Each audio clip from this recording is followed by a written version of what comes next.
po mga kosa, magluluto po tayo ngayong araw ng manok. Manok na hindi ko alam kung anong tawag sa gagawin kong luto. At ito nga, nagpiprepare na ako ng mga gagamitin ko. At ito yung manok na gagamitin natin ngayon, pekpak. At ito, maghihiwa na ako ng kalamansi, bawang at sili.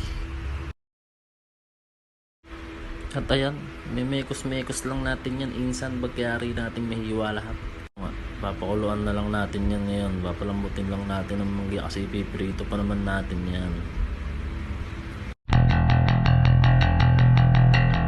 At eto, unang salang natin, pwede nang ibiling ganyan. Pagka ganyan na yung kulay, okay na yan.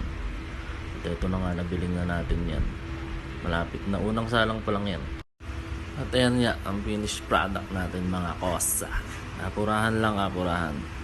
Kasi may exam ako mamaya sa LTO. Thank you very much.